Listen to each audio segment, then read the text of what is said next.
कल हमने 6 से विभाज्यता की जांच तक पढ़ लिया था। आज हम पढ़ेंगे 7 से विभाज्यता की जांच। यदि किसी संख्या के अंतिम अंक, यदि किसी, लिखते जाइए, यदि किसी संख्या के अंतिम अंक को दुगना करके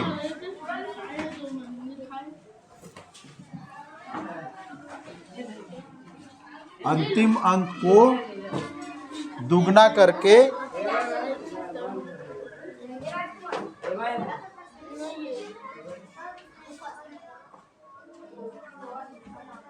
बाकी बची हुई संख्या से घटाया जाए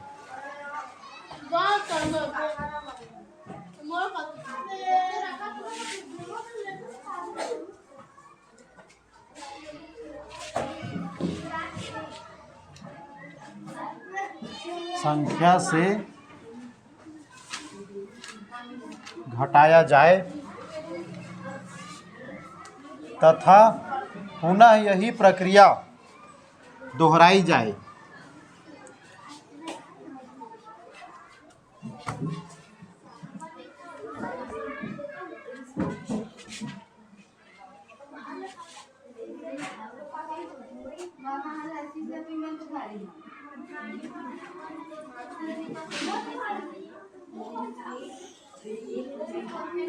जब तक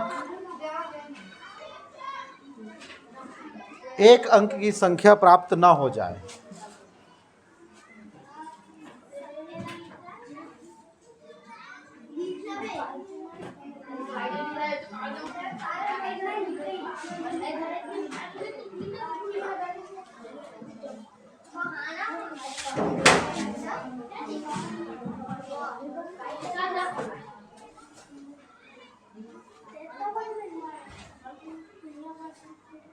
यदि अंतिम प्राप्त संख्या,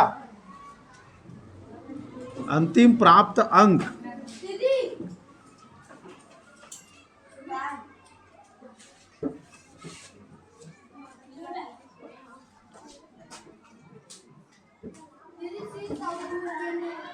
सात से विभाज्य हो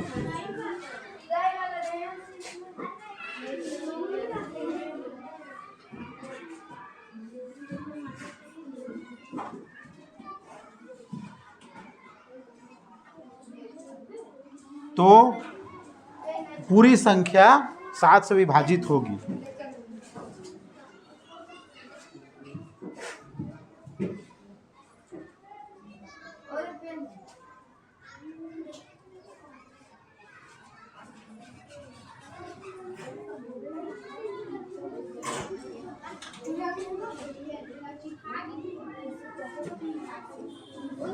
जैसे देखते हैं 1729 में अंतिम अंक कौन सा है? 1729 में अंतिम अंक 9 है।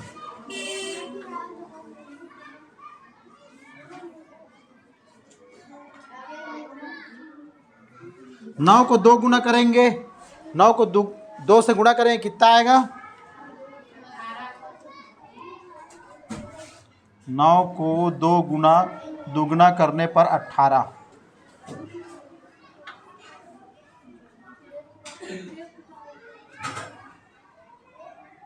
अब 18 को बाकी बची संख्या से घटाना है, माने बाकी 172 बचा है, 172 ऋण 18 करेंगे। ठीक, तो देखो कितना बचेगा? 72 में 18, 12 में से 8 गया 4, 6 में से 1 गया 5, 154 बचेगा। ठीक, अब देखिए 154 में अंतिम अंक कौन सा है? 154 में अंतिम अंक 1 है कि 4 है? 4 है। ठीक, 4 को दुगना करने पर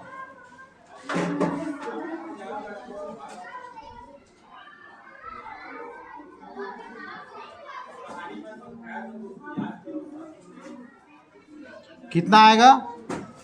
8। अब 8 को 154 में घटाएंगे, नहीं 154 में नहीं, 15 में घटाएंगे 4 को छोड़ के, 15 ऋण 8 बराबर कितना आया 7। तो एक अंक की संख्या प्राप्त हो गई 7। 7 7 से भाग जाता है ना। अतः 1729 7 से विभाज्य है। यह शून्य आए यहाँ पर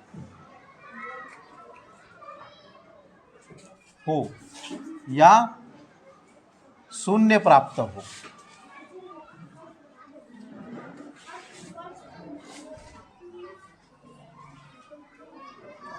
और एक जानकारी और आप लोगों को रखना है, 1729 रामानुज संख्या है।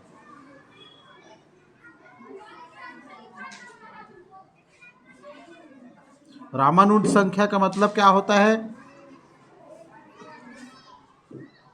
भारत के महान वैज्ञानिक रामानुज जब इंग्लैंड में थे, रामानुजन,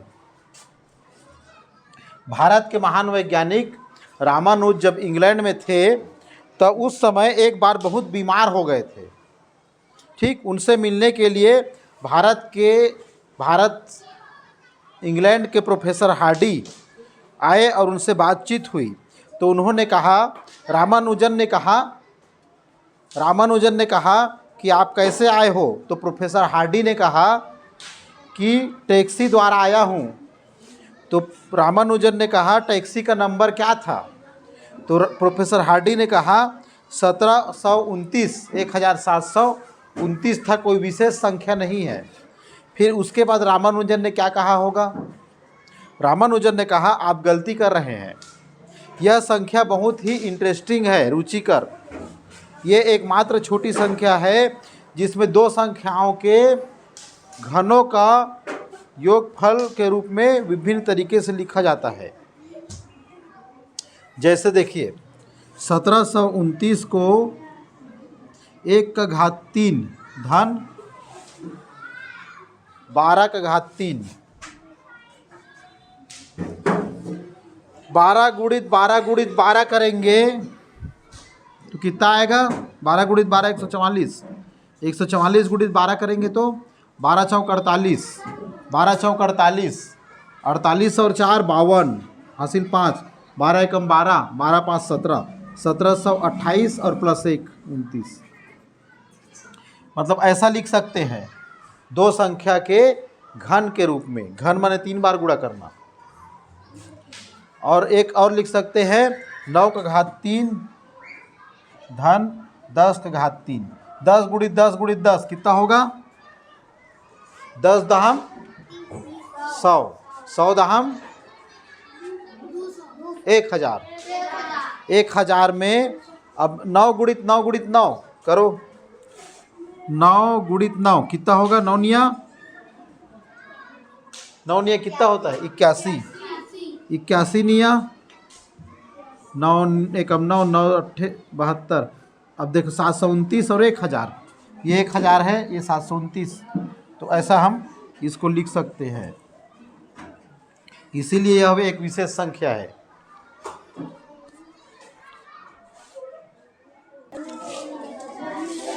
अब देखिए 8 से विभाज्यता की जांच कैसे करते हैं।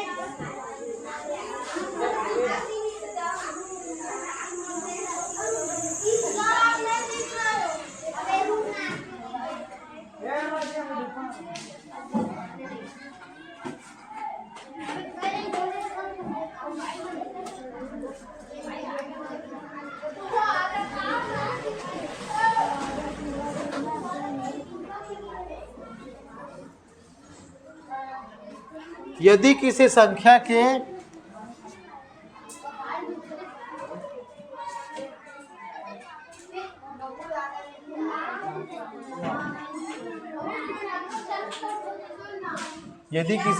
के इकाई, दहाई तथा सैकड़ा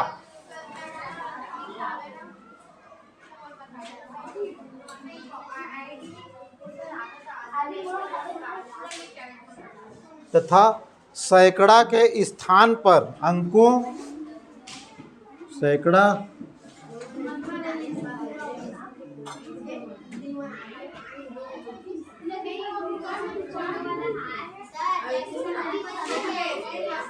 स्थान पर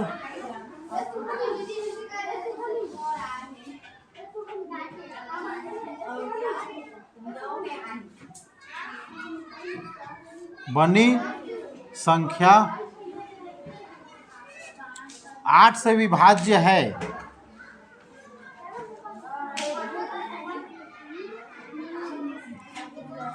सैकड़ा के अंकों से बनी संख्या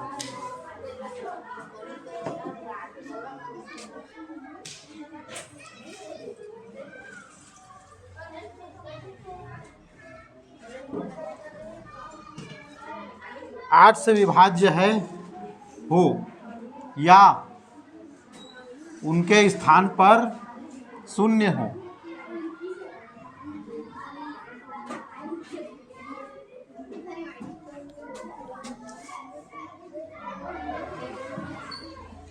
तो वह संख्या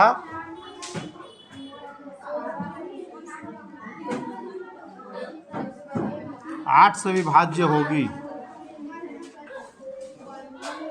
लिखते जाओ।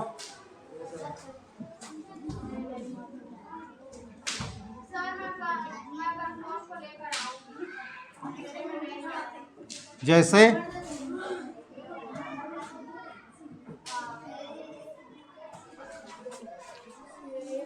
31,000,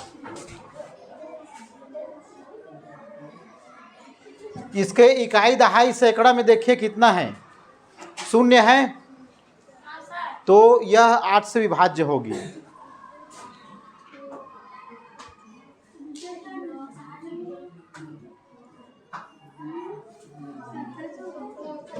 ठीक, अगली संख्या देखिए, यहां लिखना है क्यों विभाज्य होगी। इकाई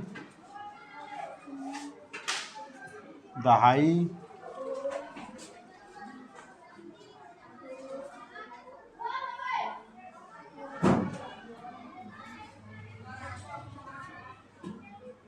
सैकड़ा के अंक शून्य हैं। अगला संख्या देखिए 18,1816, इसमें इकाई दहाई सैकड़ा देखो 816 आ रहा है।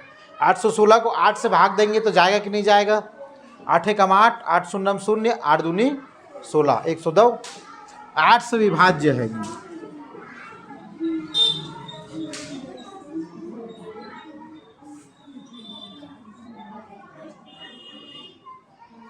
क्यों होगी? 816 8 से विभाज्य है इसलिए होगी।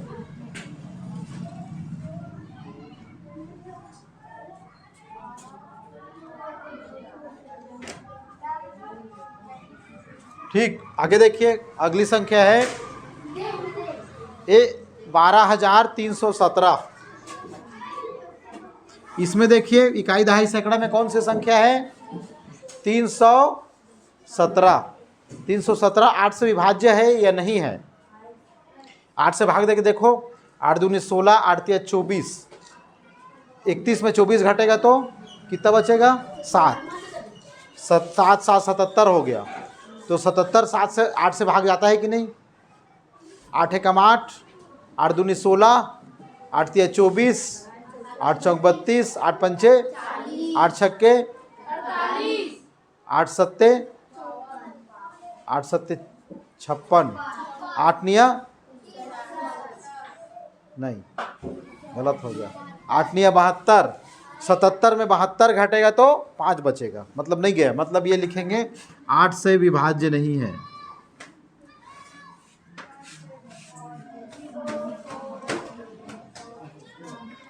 क्यों नहीं है? क्योंकि 317 8 से विभाज्य नहीं है।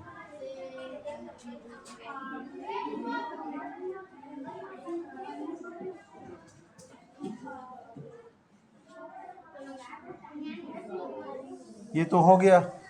अब 8वां देखिए। 8वां क्या कहता है? 9 से विभाज्यता की जांच। यदि किसी संख्या के अंकों का योग 9 से विभाज्य हो तो पूरी संख्या भी 9 से विभाज्य होगी। लिखिए 9 से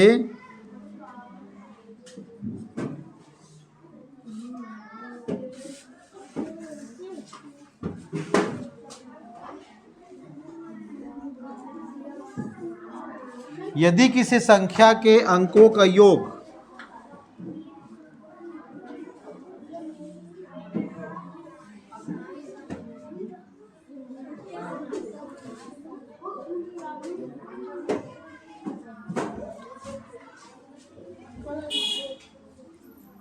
नौ से विभाज्य है, जैसे 3 से विभाज्य होता था ना, 3 कोई संख्या है उसको हम अंकों को जोड़ेंगे तो जोड़ने पर जो योग प्राप्त होता था, अगर 3 से विभाज्य होता था तो वो पूरी संख्या भी 3 से विभाज्य होती थी। लेकिन यहाँ पर 9 से विभाज्यता की जांच है तो यहाँ भी वही नियम लागू होगा। यदि किसी संख्या के सभी अंकों का योग 9 से विभाजित होता है तो वह पूरी संख्या भी 9 से विभाजित होगी।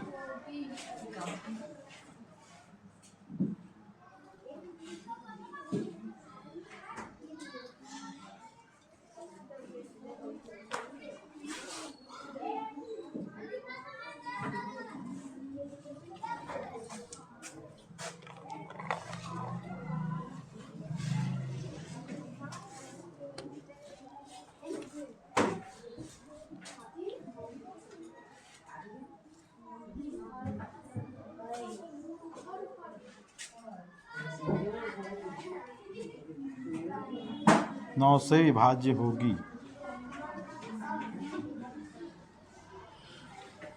जैसे देखिए कोई संख्या है 3663, ये संख्या में अंकों का योग कितना है? इसके 4 अंक दिए गए हैं, 3 6 6 3, सभी को जोड़िए, 6 3 9 9 9 18 है ना। 18 9 से विभाज्य है, सभी अंकों का योग 18,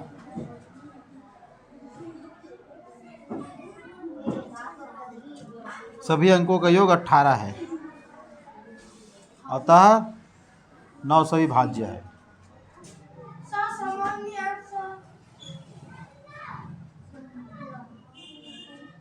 देखो यहाँ पर है ये योग है ना, 18 है। और एक और संख्या देखते हैं 1827, 1827, 9 से विभाज्य होगा कि नहीं होगा? इसमें भी जोड़ के देखो, 1 8 2 7 को जोड़ो, कितना हो रहा है? 1 और 8 कितना होगा जोड़ने से? 9। 9 और 2 11 और 7 18 आ रहा है, तो ये 9 से विभाज्य होगा कि नहीं होगा? होगा। 18 आने पर 9 से विभाज्य है। क्यों है? क्योंकि यहाँ लिखेंगे सभी अंकों का योग 18 है।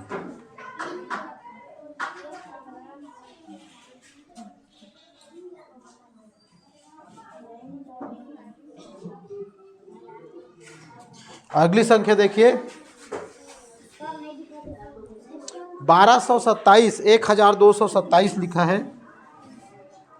इसमें देखिए सभी अंकों को जोड़ के देखिए कितना आ रहा है? 1 और 2 3, 3 और 2 5, 5 और 7 12, 12 9 से विभाज्य है? 12 9 से भाग जाता है? नहीं, तो ये भी संख्या 9 से विभाज्य नहीं होगी।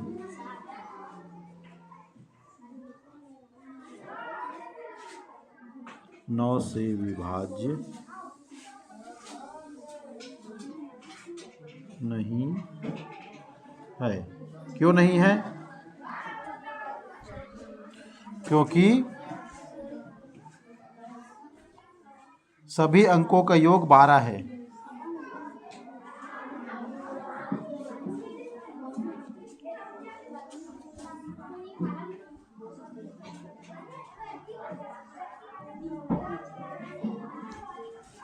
इस प्रकार 8 और 9 से हमने विभाज्यता की जांच कर लिया।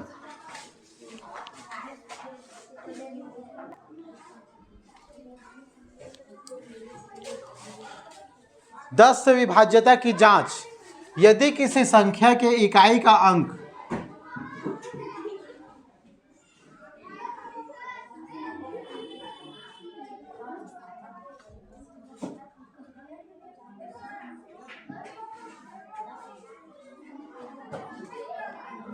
शून्य हो तो वह संख्या संख्या 10 से विभाज्य होगी। जैसे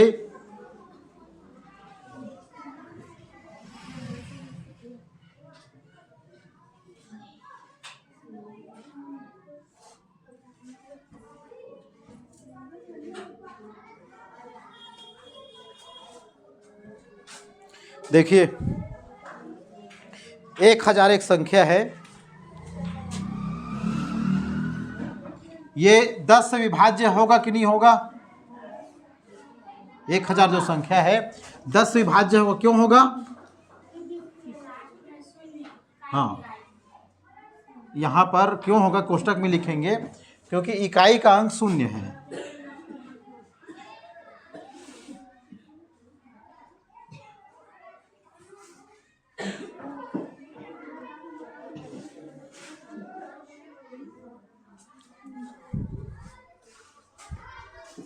इसके बाद देखिए 2130 10 से विभाज्य होगा या नहीं होगा? 10 से विभाज्य है।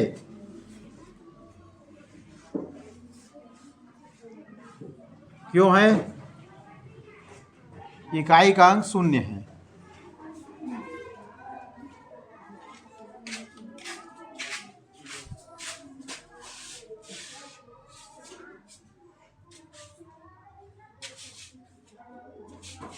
और एक संख्या देखिए 5003 10 से विभाज्य है या नहीं है? बताइए। 5003 10 से विभाज्य है या नहीं है? नहीं है। क्यों नहीं है? इकाई का अंक कितना है? 3 है।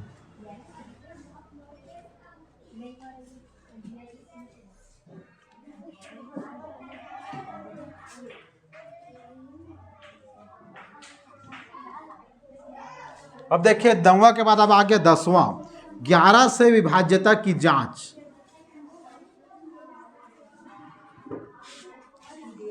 ये सबसे अंतिम है और सबसे इंटरेस्टिंग है।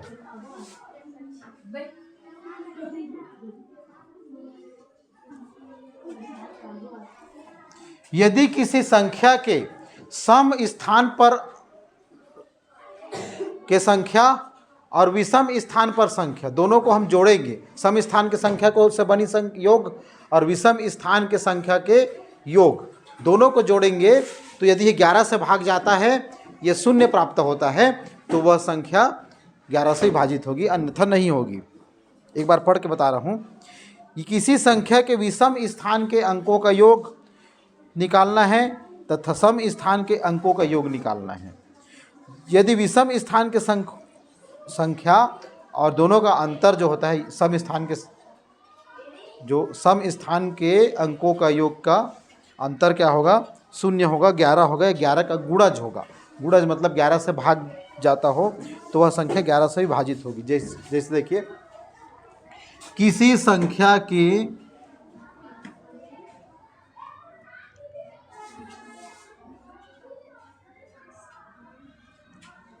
विषम स्थान के अंकों का योग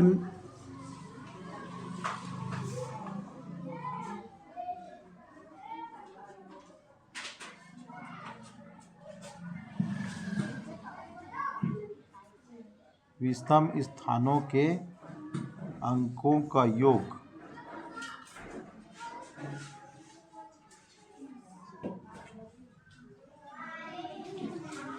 ठीक तथा सम स्थानों के अंकों का योग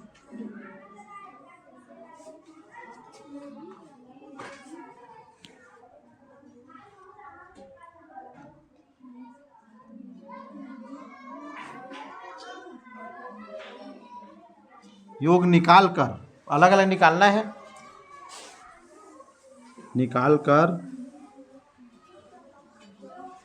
उनका अंतर यदि शून्य हो,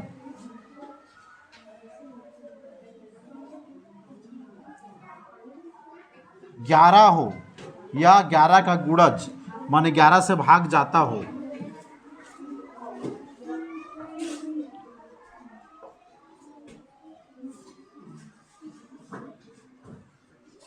तो वह संख्या 11 से विभाज्य होगी।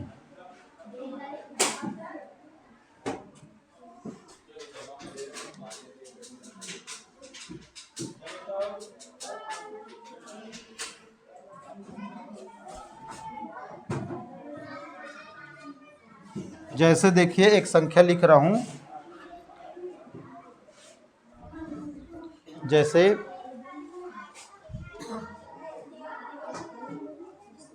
8,56,592, 8,56,592। इसमें विषम स्थान के अंकों का योग निकालिए। तो विषम स्थान है, देखिए ये विषम है, जो पहला में है वो विषम, पहला तीसरा पांचवा, पहला तीसरा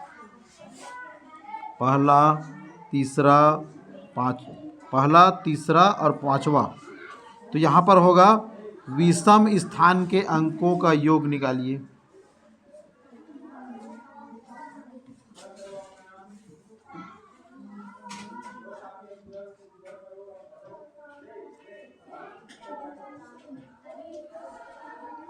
बराबर 2 धन 5 धन 5 कितना आ रहा है? तीनों को जोड़ने से 5, 5 और 2 को जोड़ेंगे कितना आएंगे? 10। और सम स्थान के अंकों का योग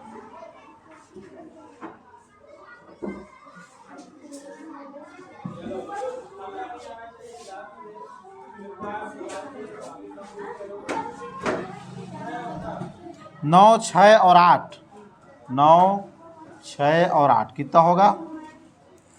9, 6, 8, 9 और 6 15, 15, 8 23, ठीक है। 9, 6, 15, 15, 8 23। और इसमें सॉरी 5, 5, 10, 2 12, यहाँ पर 12 आएगा।